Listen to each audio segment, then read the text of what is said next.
నాయకులు కొందరే పుడతారు. వారు కారణ జన్ములవుతారు. అహర్నిశలు ప్రజల గురించే ఆలోచించి అభివృద్ధి పదాలని ఎన్నిటినో మన కోసం తీసుకొనొచ్చే అలాంటి మన నాయకులు, the visionary leader, Andhra Pradesh honourable chief minister Shri Nara Chandrababu Naidu గారిని మాట్లాడవలసిందిగా ప్రార్థిస్తున్నాము.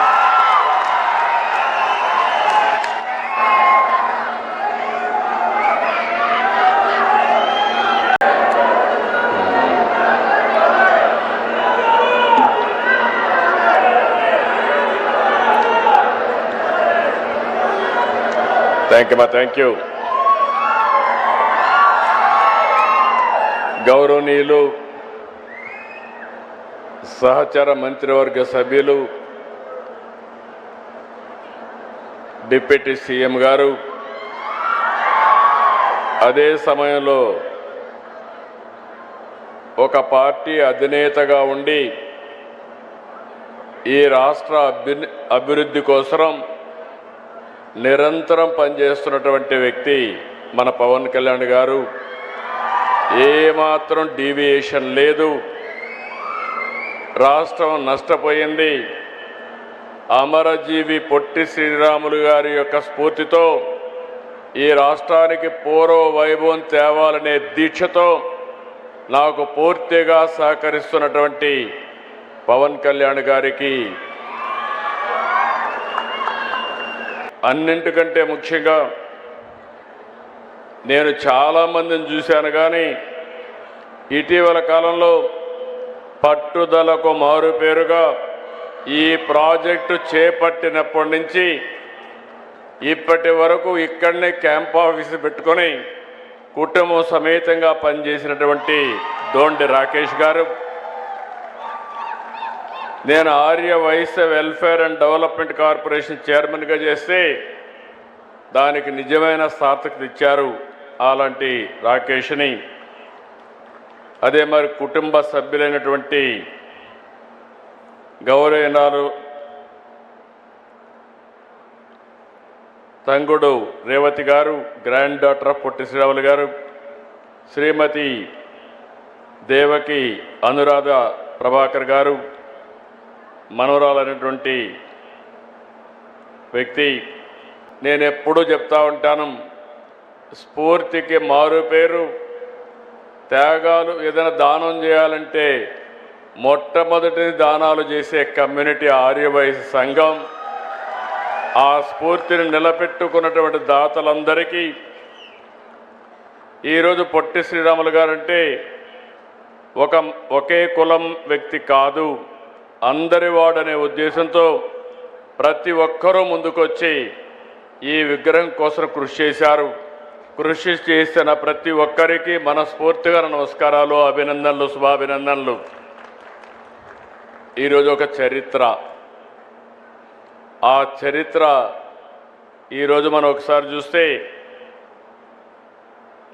మొట్టమొదటిసారిగా ఆంధ్ర రాష్ట్ర సాధకులు అమరజీవి పొట్టి శ్రీరాములు గారి జయంతి సందర్భంగా నివాళులర్పిస్తూ సభను ప్రారంభించుకుందాం.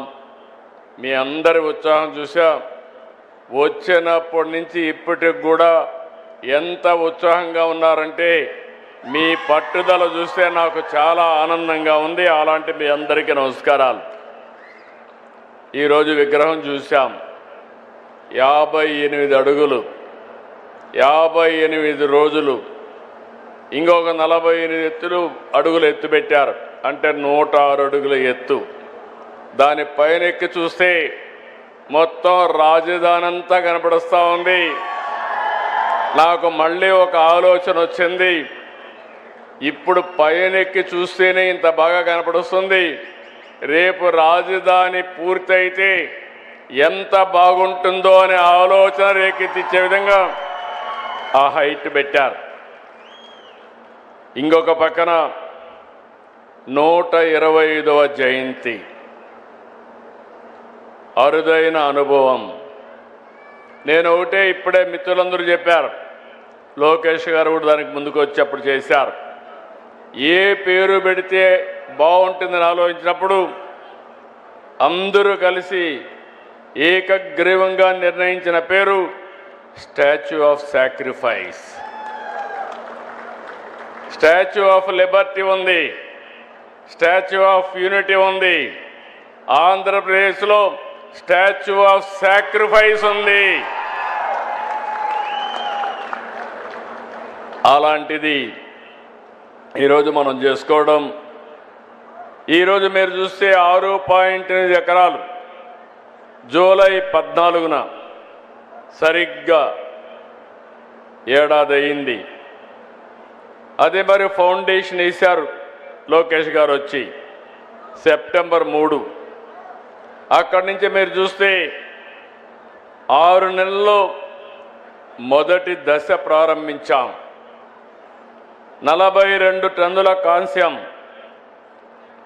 26 టన్నుల కాంస్యం, 42 టన్నుల ఐరన్ స్ట్రక్చర్, రాత్రింబగుళ్ళు పనిచేసిన కళాకారులు వీళ్ళందరికీ మరొక్కసారి అభినందనలు, మనస్ఫూర్తిగా ధన్యవాదాలు. ఈరోజు మనం ఒక్క విషయం గుర్తుపెట్టుకోవాలి. కొత్త జనరేషన్ వచ్చారు. నేను కూడా 1950లో పుట్టాను. తర్వాత 2 ఏళ్లలో పొట్టి శ్రీరాములు గారు త్యాగం చేశారు.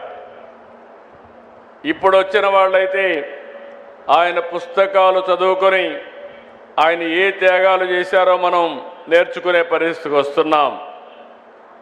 ఆ రోజు మద్రాస్ ఉమ్మడి రాష్ట్రం. ఆంధ్ర రాష్ట్రానికి అనేక సవాళ్లు ఎదుర్కొన్నాం.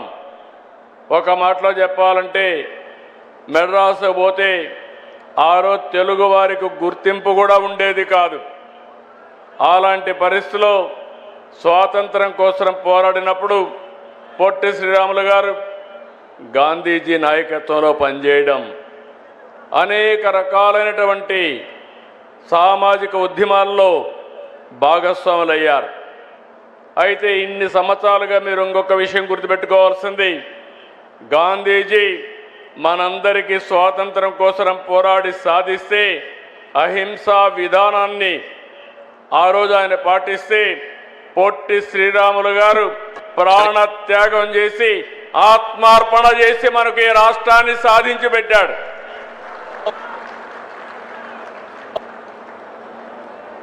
ఎవరు ఊహించలేదు, ఎవరు కూడా సహకరించలేదు. ఓసారి అలాంటి సమయంలో మీరు చూస్తే చాలామంది వ్యక్తులు చెప్పారు, అవన్నీ నేను చెప్పడం లేదు. అలాంటి సమయంలో నేను చనిపోయినా పర్వాలేదు, ఆ తర్వాత అయినా మార్పు వస్తుంది, తెలుగు వారికి గుర్తింపు వస్తుంది, భాషా ప్రయుక్త రాష్ట్రాలు ప్రారంభమవుతాయని ఆలోచించి ఆయన త్యాగం చేశాడు. ఈరోజు మనం గుర్తుపెట్టుకోవాలి, భారతదేశంలో పొట్టి శ్రీరాములు గారు త్యాగం చేసిన తర్వాత భాషా ప్రయుక్త రాష్ట్రాలకు నాంది పలికింది. ఆ తర్వాతనే అన్ని రాష్ట్రాలు వచ్చాయి. దానికి కారకులు పొట్టి శ్రీరాములు గారని చెప్పి కూడా మీకు తెలియజేస్తున్నా. ఇంకొక పక్కన అనేక ఉద్యమాల్లో ఆయన పార్టిసిపేట్ చేశాడు. 5 దశాబ్దాల్లో అనునిత్యం అనేక విషయాల్లో పోరాటం చేశారు. ఇప్పుడే మనం ఏవి చూశాం, ఆయన సతీమణి పిల్లలు చనిపోయినప్పుడు, తల్లి చనిపోయినప్పుడు ఆయన ఒకటే ఆలోచించారు, ఈ దేశం కోసం నేను త్యాగం చేయాలి, అంకిత భావంతో పనిచేయాలని పనిచేసే పరిస్థితికి వచ్చారు. మనందరం గుర్తుపెట్టుకోవాలి, ఆయన కూడా మనమారుగానే ఒక సాధారణ కుటుంబంలో పుట్టారు. 1946 నెల్లూరు జిల్లా మూలపేటలోని దేవాలయాలకు వెళ్ళి దళితులకు ప్రవేశం కల్పించారు. 48లో వార్దాలో దళిత దినోద్ధరణ కోసం 29 రోజులు నిరాహార దీక్ష చేశారు. అదే సమయంలో మెడ్రాస్లో మీరు చూస్తే 1952 అక్టోబర్ 19 దీక్షకి దిగారు. 58 రోజుల త్యాగం గురించి అందరూ చెప్పారు, నేను ఎక్కువగా చెప్పక్కర్లేదు. 58 రోజులు కనీసం నీళ్లు కూడా దాక్కుండా కఠోరమైన దీక్ష చేసి ప్రాణత్యాగం చేసిన వ్యక్తి పొట్టి శ్రీరాములు గారు. ఆయన త్యాగాన్ని శాశ్వతంగా గుర్తుపెట్టుకోవాల్సింది తెలుగు జాతి అని కూడా మరొక్కసారి విజ్ఞప్తి చేస్తున్నాను.